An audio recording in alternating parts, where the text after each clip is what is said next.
ಓಂ ಶ್ರೀ ಗುರು ಬಸವಲಿಂಗಾಯ ನಮಃ. ಓಂ ನಮಃ ಶಿವಾಯ. ಸರ್ವರಿಗೂ ಶರಣಾರ್ಥಿ.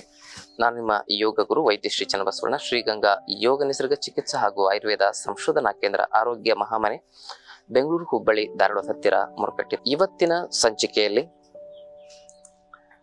ಈ ಹೊಂಗೆ ಮರದ ಉಪಯೋಗಗಳನ್ನು ಕುರಿತಾಗಿ ಮಾಹಿತಿಗಳನ್ನು ನೋಡೋಣ. ಹೊಂಗೆ ನೆರಳು ತಾಯಿಯ ಮಡಿಲು ಅಂತ ಹೇಳ್ತಾರೆ. ಯಾರ ಮನೆ ಮುಂದೆ ಹೊಂಗೆ ಮರ ಇರ್ತದೆ ಅವ್ರಿಗೆ ಯಾವ ವೈರಸ್ಸಿನ ಸಮಸ್ಯೆಗಳು ಬರೋದಿಲ್ಲ. ಅತಿ ಹೆಚ್ಚು ಆಕ್ಸಿಜನ್ ಅನ್ನ ಕೊಡ್ತಕ್ಕಂಥ ಮರ ಹೊಂಗೆ ಮರ ಅಂತ ಹೇಳಬಹುದು. ಅತಿ ಹೆಚ್ಚು ಆಕ್ಸಿಜನ್ ಕೊಡ್ತಕ್ಕಂಥ ಮರಗಳಲ್ಲಿ ಇದು ಕೂಡ ಒಂದು ಪ್ರಮುಖವಾಗಿರ್ತಕ್ಕಂಥದ್ದು. ಹಾಗೆ ಈ ಹೊಂಗೆ ಮರದ ಎಲೆ ಆಗಿರಬಹುದು, ಹೊಂಗೆ ಮರದ ತೊಗಟೆ ಆಗಿರಬಹುದು, ಹೊಂಗೆ ಮರದ ಕಾಯಿ ಆಗಿರಬಹುದು, ಇವೆಲ್ಲ ಆರೋಗ್ಯಕರವಾಗಿರ್ತಕ್ಕಂಥ ಔಷಧಿಯಾಗಿ ಹಲವಾರು ರೋಗಗಳನ್ನು ನಿವಾರಣೆ ಮಾಡುವ ದಿವ್ಯ ಔಷಧಿಯಾಗಿ ಕೆಲಸ ಮಾಡ್ತವೆ. ಅವುಗಳನ್ನ ಹೇಗೆ ಬಳಸ್ಕೊಳ್ಬೇಕು ಅಂತಕ್ಕಂಥದ್ದನ್ನ ನೋಡೋಣ. ಆತ್ಮೀಯರೇ, ಯಾರಿಗೆಲ್ಲ ಪದೇ ಪದೇ ಜ್ವರ, ಶೀತ, ಕೆಮ್ಮು, ನೆಗಡಿ ಇಂಥ ವೈರಲ್ ಇನ್ಫೆಕ್ಷನ್ಗಳಿಂದ ಬರ್ತಕ್ಕಂಥ ಜ್ವರ, ಕೆಮ್ಮು, ನೆಗಡಿ, ಶೀತದ ಅಲರ್ಜಿಗಳನ್ನು ನಿವಾರಣೆ ಮಾಡ್ಕೊಳ್ಳಿಕ್ಕೆ ತಾವೇನ್ ಮಾಡ್ಬೇಕಂದ್ರೆ, ಹೊಂಗೆ ಮರದ ಎಲೆ ಒಂದು ಮುಷ್ಟಿ ತೆಗೆದುಕೊಂಡು ಬನ್ನಿ. ಅದನ್ನ 2 ಗ್ಲಾಸ್ ನೀರಲ್ಲಿ ಕುದಿಸಿ ಅದನ್ನ ಅರ್ಧ ಗ್ಲಾಸ್ ಇಳಿಸಿ ಬೆಳಗ್ಗೆ ಎದ್ದು ಅದನ್ನ ಸೇವನೆ ಮಾಡೋದನ್ನ ರೂಢಿ ಇಟ್ಕೊಳ್ಳಿ. ಹೊಂಗೆ ಮರದ ಎಲೆಯ ಕಷಾಯ ಸೇವನೆ ಮಾಡೋದ್ರಿಂದ ಯಾವ ವೈರಸ್ಗಳ ಹಾವಳಿನೂ ಬರೋದಿಲ್ಲ. ವೈರಸ್ಗಳಿಂದ ನಿಮ್ಮ ಶರೀರಕ್ಕೆ ಆಗ್ತಕ್ಕಂಥ ಸಮಸ್ಯೆಗಳನ್ನ ನೀವು ತಡೆಗಟ್ಟಬಹುದು. ಸತತವಾಗಿ 21 ದಿವಸ ಮಾಡಿದ್ರೆ ಸಾಕು. ಆಮೇಲೆ ಇದೇ ಹೊಂಗೆ ಮರದ ಎಲೆಗಳನ್ನು ರುಬ್ಬಿ ಚೆನ್ನಾಗಿ ಮೈಗೆಲ್ಲ ಲೇಪನ ಮಾಡಿ 1 ತಾಸು ಬೆಳಗ್ಗಿನ ಎಳೆ ಬಿಸಿಲಿಗೆ ನಿಂತ್ಕೊಂಡು ಆಮೇಲೆ ಸ್ನಾನ ಮಾಡೋದ್ರಿಂದ ಬೆವರಿನ ವಾಸನೆ, ಬೆವರಿನ ದುರ್ಗಂಧ, ಆಮೇಲೆ ಅತಿ ಹೆಚ್ಚು ಬೆವರು ಬರ್ತಕ್ಕಂಥದ್ದು, ಕೈಯೆಲ್ಲ ಕಾಲೆಲ್ಲ ಸೋರ್ತಾ ಇರ್ತದೆ ಬೆವರು, ಆಮೇಲೆ ಬೆವರೇ ಬರದೇ ಇರ್ತಕ್ಕಂಥ ಸಮಸ್ಯೆ, ಅದರ ಜೊತೆಗೆ ಚರ್ಮ ರೋಗಗಳು ಇದರಿಂದ ನಿವಾರಣೆ ಆಗ್ತವೆ. ಚರ್ಮ ರೋಗಗಳು ಬರದಂತೆ ತಡೆಯುವ ಅತಿ ಬೆಸ್ಟ್ ಹರ್ಬಲ್ ಪ್ಯಾಕ್ ಅಂತ ಹೇಳ್ಬೋದು. ಆಮೇಲೆ ಈ ಹೊಂಗೆ ಎಣ್ಣೆಯಿಂದ ನೀವು ಮಸಾಜ್ ಮಾಡ್ಕೊಳ್ಳೋದ್ರಿಂದ ನಿಮ್ಗೇನಾಗ್ತದೆ, ಸಂಧಿವಾತದ ಸಮಸ್ಯೆ, ಆಮವಾತದ ಸಮಸ್ಯೆಗಳನ್ನು ನೀವು ಕಂಟ್ರೋಲ್ ಮಾಡಬಹುದು. ನೋವನ್ನ ಸರಿ ಮಾಡತಕ್ಕಂಥ ಶಕ್ತಿ ಹೊಂಗೆ ಎಣ್ಣೆಗಿದೆ.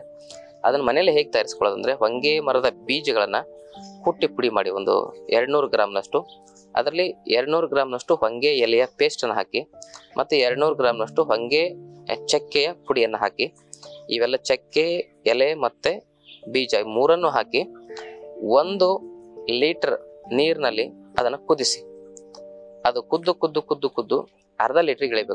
ಆ ಕಷಾಯವನ್ನ ಸೋಸ್ಕೊಳ್ಳಿ.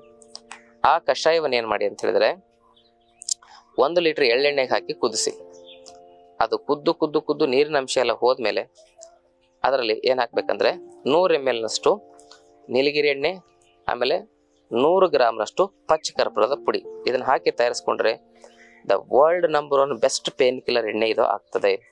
ಈ ಎಣ್ಣೆಯನ್ನು ಹಚ್ಚಿ ಎಲ್ಲೆಲ್ಲಿ ಗಾಯ ಆಗಿರ್ಬೋದು, ಆಮೇಲೆ ಸಂಧಿವಾತ, ಮೊಣಕಾಲು ನೋವು, ಸೊಂಟ ನೋವು, ಕುತ್ತಿಗೆ ನೋವು, ಕೈ ನೋವು, ಕೈ ಬೆರಳು ನೋವು, ಕಾಲು ಬೆರಳು ನೋವು, ಹಿಂಡಿ ನೋವು, ಎಲ್ಲೇ ನೋವಿದ್ರು ಕೂಡ ಅದನ್ನ ಚೆನ್ನಾಗಿ ಹಚ್ಚಿ ಉಜ್ಜಿದ್ರೆ ಅಲ್ಲಿ ಏನಾದರೂ ಊತ ಬಂದ್ರೂ ಕಮ್ಮಿ ಆಗಿರುತ್ತೆ, ಸ್ವೆಲ್ಲಿಂಗ್ ಆಗಿರುತ್ತೆ, ಇನ್ಫ್ಲಮೇಷನ್ ಆಗಿ ನೋವು ಬಂದಿರ್ತವೆ, ಆ ಊತನೂ ಕಮ್ಮಿ ಆಗುತ್ತೆ, ನೋವು ಕಮ್ಮಿ ಆಗುತ್ತೆ. ಅದ್ಭುತವಾಗಿರ್ತಕ್ಕಂಥ ಎಣ್ಣೆ ಇದು.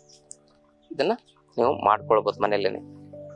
ಆಮೇಲೆ ಚರ್ಮದ ರೋಗಗಳು ಬಂದಿರ್ತವೆ, ಗಜಕರ್ಣ, ಆಮೇಲೆ ಹುಳುಕಡ್ಡಿ, ಅದರ ಜೊತೆಗೆ ಗಾಯ ಆಗಿರ್ತದೆ, ಬಹಳ ಬೇಗ ವಾಸಿನೇ ಆಗೋದಿಲ್ಲ, ಹುಣ್ಣುಗಳಾಗಿರ್ತವೆ, ಅದನ್ನು ವಾಸಿ ಮಾಡಲಿಕ್ಕೆ, ಮತ್ತೆ ಗಜಕರ್ಣ, ಇಂತಹ ಸಮಸ್ಯೆಗಳನ್ನ ನಿವಾರಣೆ ಮಾಡ್ಲಿಕ್ಕೆ ಏನ್ ಮಾಡ್ಬೇಕಂದ್ರೆ, ಹೊಂಗೆ ಮರದ ಬೀಜವನ್ನ ನೀವು ನಿಂಬೆ ರಸದಲ್ಲಿ ತೆಯ್ದು ಈ ಸಮಸ್ಯೆ ಆಗಿರುವ ಜಾಗಕ್ಕೆ ಹಚ್ಚೋದ್ರಿಂದ ಹಳೆ ಗಾಯಗಳು, ಆಮೇಲೆ ಹುಣ್ಣುಗಳು, ಆಮೇಲೆ ಹುಳುಕಡ್ಡಿ, ಈ ಒಂದು ಗಜಕರ್ಣ, ಇಂಥ ರಿಂಗ್ ವರ್ಮ್, ಇಂಥ ಸಮಸ್ಯೆಗಳೆಲ್ಲವೂ ಕೂಡ ಬೇಗ ಗುಣ ಆಗ್ತವೆ ಇದರಿಂದಾಗಿ.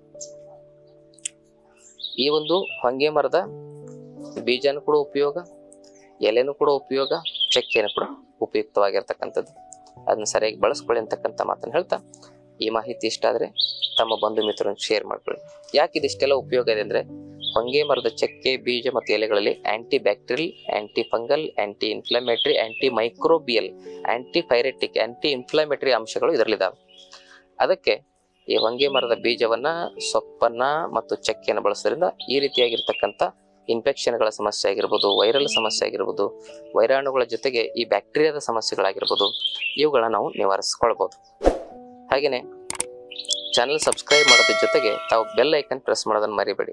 ಇಲ್ಲಾಂದ್ರೆ ಏನಾಗ್ತದೆ, ಭಾಳ ಜನ ಸಬ್ಸ್ಕ್ರೈಬ್ ಮಾಡಿ ಬೆಲ್ ಐಕನ್ ಪ್ರೆಸ್ ಮಾಡಿಲ್ಲ, ಅವ್ರಿಗೆ ಹೊಸ ನೋಟಿಫಿಕೇಶನ್ ಬರೋದಿಲ್ಲ. ಅದಕ್ಕೆ ಯಾರೆಲ್ಲ ಬೆಲ್ ಐಕನ್ ಪ್ರೆಸ್ ಮಾಡಿಲ್ವೋ ಅವರು ಸ್ವಲ್ಪ ನೋಡಿಕೊಂಡು ಬೆಲ್ ಐಕನ್ ಪ್ರೆಸ್ ಮಾಡೋದನ್ನ ಮರಿಬೇಡಿ ಅಂತಕ್ಕಂಥ ಮಾತನ್ನು ಹೇಳ್ತಾ, ಗುಣವಾಗದ ಕಠಿಣ ರೋಗಗಳಿಗೆ ಯೋಗದಲ್ಲಿ, ಆಯುರ್ವೇದದಲ್ಲಿ ಪರಿಹಾರ ಇದೆ.